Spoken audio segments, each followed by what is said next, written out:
Over the past few weeks, we have been looking at this idea of having an outward-facing church. And around this time of the year, more than ever, I think we need to be that and embody that. People are going through some serious difficulties, cost of living crisis, and the impact of all of that really comes to head at this time of the year. 2023 continues to see individuals and families struggle to meet ends meet and struggle with despair and the choice between heating or eating, having a washing machine or getting their children maybe some new shoes. And that's where we step in, church. That's where we become the hands and the feet of Jesus and God's righteousness and justice in this earth. Last year, we gave over £75,000 to our Compassion Appeal. Over the last 4 years, we've given over £300,000, and every penny that we give goes to people outside of our church family. Every person comes through a referral process from key relationships that we've developed over the years with really solid and reliable partners like Women's Aid Antrim, South Belfast and Larder Food Bank, the Scaffolding Project, Flourish, the Simon Community, Salvation Army, just to name a few. And every penny goes to these people who are referred in from these groups. This year we saw a big increase in the number of people contacting us, simply to put food on their table. Our Soul Food Ministry, partnering with local food banks, has been able to really meet that, and the Tesco vouchers the scheme that we run, has been able to provide families and children with food to eat. How so important that we continue to do that. We've been able to help countless people across the province, and here's how your giving was used. In November 2022, we reached out to CFC, and their very generous Compassionate Fund enabled us to have a free family breakfast club on a Friday. To begin with, it was brilliant for us to know that we were giving our children, their siblings and their parents some food in the mornings on a Friday. However, it very soon became much more than that. It's a place where children and their families can come and feel that they are part of the community. For our newcomer families, it's a place where they will feel welcome and make connections. And for those children who maybe find it difficult to come to school, we have been told that on a Friday, they are so happy to come to school. So it has made a huge difference. So thank you very much. We really appreciate it. About 6 months, maybe 9 months ago, we were running a craft class, and we used to make just plain sandwiches, ham, cheese, etc. for the older people in the class. But I was watching how many people were taking the food home.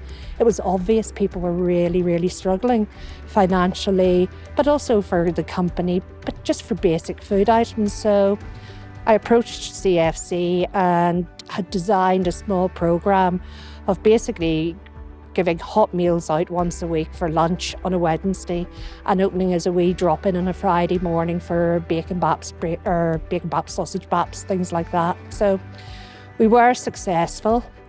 It's been an amazing project. Our numbers have grown since we've had this support. One woman who came as a result of this basically said the project saved her life. We have brought together guys who are being socially isolated and who just needed a bit of companionship, a bit of friendship. We meet on a weekly basis and arrange outings and enjoy food. We've had a guy who's been living homelessly within a tent, and without the help of CFC, we wouldn't be able to put him up within the lighthouse, who contribute to his board and lodgings. I'd really like to thank CFC Compassion Fund for the enormous amount of support that they have provided through Starling Collective to so many people over the last year, ranging from money for financial support for electric and heating, even money for buying heaters, rent for people who were about to become destitute, financial support for them and their children who had no one else to turn to, and also from helping us to allow to use their house.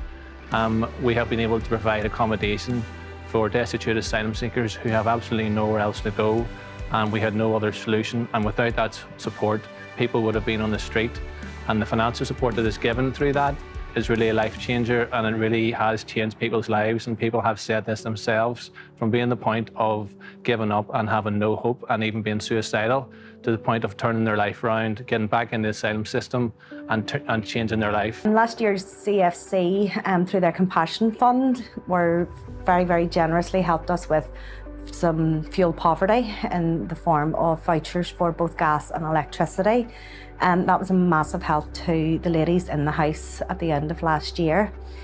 CFC also provide welcome packs for our ladies when they move into the house.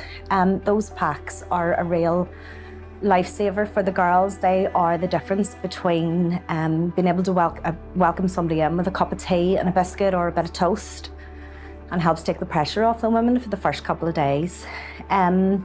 And also, more recently, Gareth very kindly has provided his area down at CFC for cooking classes. These have went really, really well. We've got really good engagement and feedback from the girls, and we're hoping to run another few in October. We bought electric cookers to run cookery classes for single mums. We give Tesco vouchers to a family who were supporting neighbours' children because of a family breakdown. We bought a fridge freezer for a family of 5. We bought bus tickets for asylum seekers. We gave £6,000 to a housing scheme for rent deposits. Working with social services, we bought a washing machine, a tumble dryer for a family with 3 children with severe autism. We bought a swing for a 12-year-old girl with severe autism and a play shed for 2 brothers, again with severe autism. We bought tons of cheese to make sandwiches for asylum seekers. We paid for winter coats, hats and backpacks for asylum seekers. Supported families in crisis, buying beds and bedding. So in addition, we give 10 community groups £400 each for energy costs. We topped up electric meters for Ukrainian families. We bought a cot and mattress for a single teenage mum. We gave £500 to a group working with children with sensory needs. We paid for a storage unit for someone who had lost their home. We paid rent for a single mum with 3 kids. We bought shopping for families who had no food at home.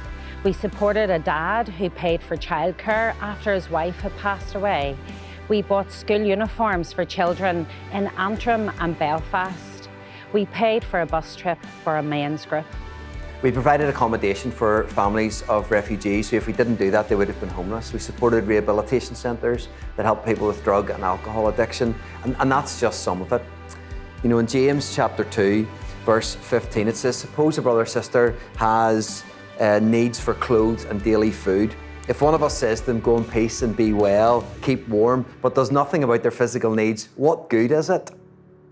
We don't want to be a church that says something but actually doesn't do anything about it. We want to be those who meet their spiritual needs but also meet their physical needs and help people where they're at. In that way, James says, faith is alive and not dead. The need is increasing, but I believe our compassion and generosity, like our God's, is also increasing at CFC. Let's be that compassionate people again this year.